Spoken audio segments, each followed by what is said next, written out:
तो कहने का दास का जो भाव था, अब उसी टॉपिक पर आते हैं कि सतयुग त्रेता द्वापर में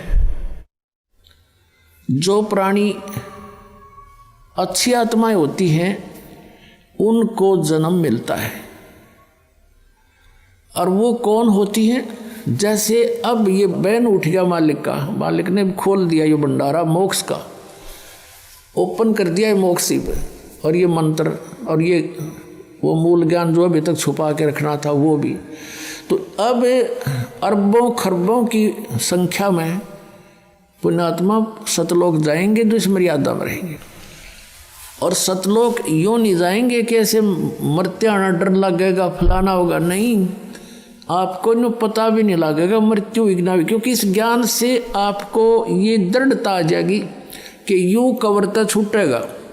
ये कवर जो हमारा पर डाल रखा है 5 तत्वों का शरीर, ये तो छूटता है, सबका छूटे, ये तो रहना ही नहीं है। फिर इसके अंदर इसके डर किसा, इसके मरने क्या फिर भय किसा। और फिर ये होगा कि हमने जो भक्ति की है ये परमात्मा की बताई हुई है, और इससे आपके अंदर चाहे आप कुछ भी सोचने की चेष्टा करोगे, ये भक्ति का प्रबल ये प्रवाह आपको डगमग नहीं होने देगा, इतनी दृढ़ता पैदा कर देगा। जैसे सूरवीर होते हैं शीश दे देते हैं पर उनके मन में डर नहीं पैदा होता, तो आप वो सूरवीर बन जाओगे काल के साथ लड़ने वाले। इसके सभी अटैकों का आपके ऊपर कोई असर नहीं होगा, और ऐसे जाओगे। कहते हैं आए हैं सो जाओगे राजा रंग फकीर, एक तो सिंहासन पर बैठ के जाएंगे, एक जुड़े जहाँ जंजीर। आप तो जाओगे जैसे विमान के अंदर बैठा के ले जाएगा मालिक आपको, जैसे आपको सौंपना सा होगा, आपको सौंपन सा होगा जैसे सौंपन में आदमी कार में बैठकर खूब सैर सपाटे करता है। तो ऐसे जा पहुँचोगे तुम, सतलोक जा लोगे, जब पता चलेगा वो शरीर वो कांचड़ी तो छोड़ आई, वो तो छोड़ने की थी, वह तब उसमें तो बहुत दुखी हो रहे थे। तो ये सारे जो तरीके मालिक करेगा आपके लिए। न जीव तो एक चौने नहीं छोड़ सकता अपने हिसाब से, तो सारा कुछ ऑपरेशन पे डॉक्टर का ही होता। मरीज जब उसके ऑपरेशन थिएटर में समर्पित हो जाता है, तो आप समर्पित हो जाओ, फिर वो करेगा सारा कुछ, आपको हर तरह से बचाव करेगा। जो आवश्यक वस्तु होगी वो आपको देगा, नहीं होगी तो नहीं देगा। तो डॉक्टर के अंडर ट्रीटमेंट होने के बाद मरीज ने अपने नहीं चलानी चाहिए, वो रोग को बढ़ा सकता घटा नहीं सकता, ये सोच लेना। तो जो पार नहीं होंगे वो दुर्भागी प्राणी क्या बनेगा उनके साथ? फिर वो जाएंगे जैसे आप कोई ये रियल मंत्र है आपको जो प्राप्त है, ये सब इन देवताओं के, ये इनकी उपासना नहीं है, ये पूजा नहीं है, ये मजदूरी दे रखी है आपको। जैसे हमने किसी का ऋण देना है और उसके वहाँ मजदूरी करके पूरे करना चाहते तो उसकी पूजा थोड़ी कर रहे हैं, हमने ले रखा तो देना पड़ेगा। तो ऐसे ही इन भगवानों की जो मजदूरी आपको दे रखी है यहाँ के प्रभुओं की, तो ये बहुत गजब के मंत्र हैं, बहुत अच्छे, और इनकी पूंजी आपके पास ढेर हो जाएगी। इनका ऋण भी आप तार नहीं सकोगे, क्योंकि ऋण तो परमात्मा उतरवा होगा, साथ खड़ा होकर यू काल तो धोखा देता है तुम्हारे साथ।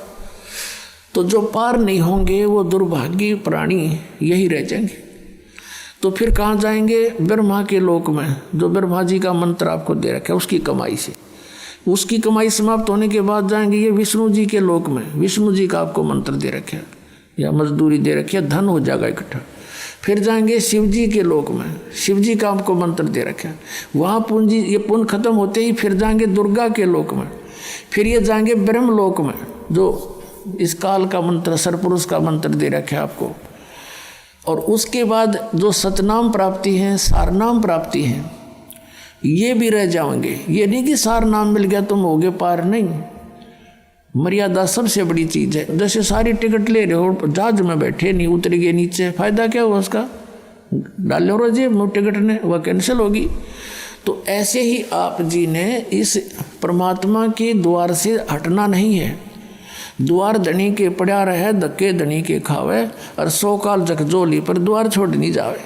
जहाज तो उतरे नहीं नीचे, टिकट आपने ले रखी है। तो फिर कई कहते हैं यहाँ से जैसे बिना ज्ञान के व्यक्ति चले गए नाम त्याग के, मतलब इस स्थान को त्याग के अभिनव का मंत्र तो ये जाप करेंगे और गुरु और बना लेंगे।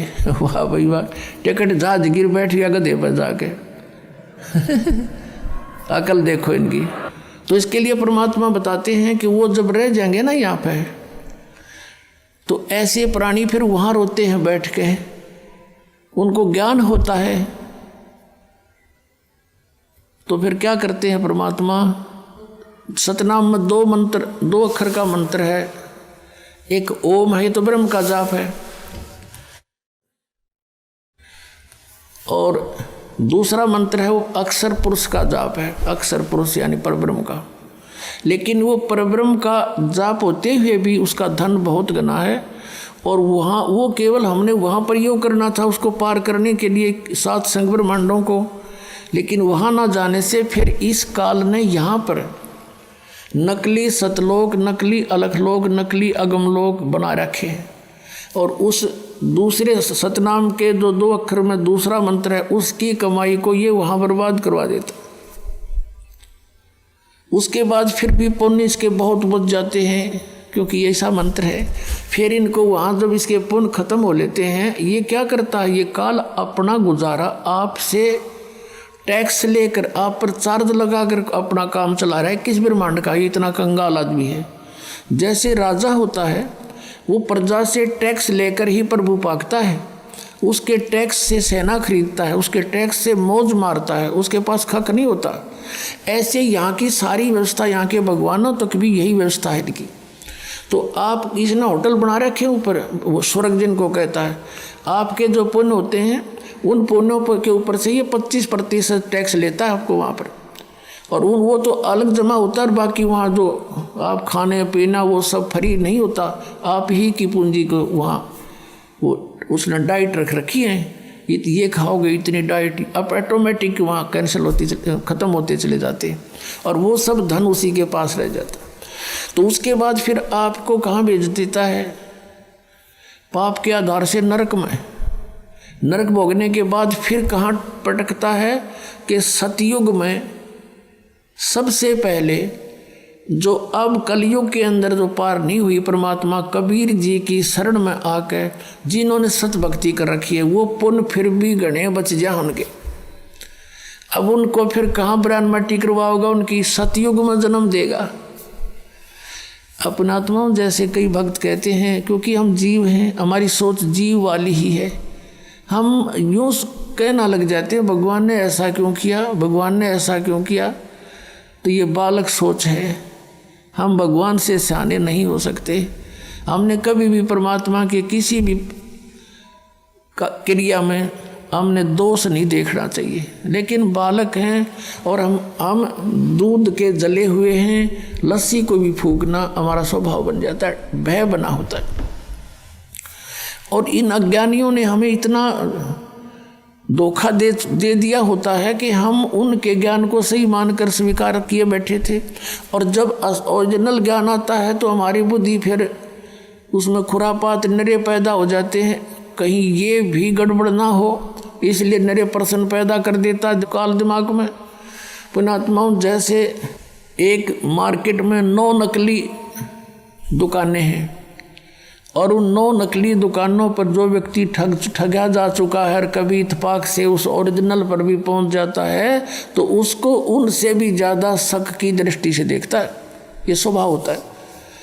तो ऐसे यहाँ आने वाले प्राणी बिल्कुल बिगड़े हुए होते हैं, जो कोई किसी का पुजारी है, कोई देव का पुजारी है, कोई किसी संत के पास पूजा करता था, तो यहाँ आकर उसके और कर्म काल बिगड़वाता है। उसने व्यवस्था ऐसी बना दी कि जब वहाँ जाएगा इसकी बुद्धि इतनी कंडम कर दूंगा कि उस सतमार्ग को भी जो जल्दी से स्वीकार नहीं करेगा, और या तो वहाँ से भाग जाएगा अपनी चतुरता के कारण, कबीर साहब से दूर हो जाएगा। तो आप जी ने ज़्यादा नहीं सोचना चाहिए, इतने प्रमाण दास दे देता है, उसके बाद आपको बुद्धिमान को ये सोच लेना चाहिए जो ये संत शब्द बोलेगा सारी साची है, ये अंडरस्टूड हो जाना चाहिए आपको, इतने प्रमाण देख करके। और पहले आपके पास एक भी प्रमाण नहीं था और सारे स्वीकार्य थे, क्योंकि वो काल आपने थेपड़ के बैठा रहा था, कोई बात नहीं सब ठीक है। और यहाँ सब ठीक के समय जो कहना ये गलत है, तो इस काल के जाल को भी आपने समझना पड़ेगा। अब जैसे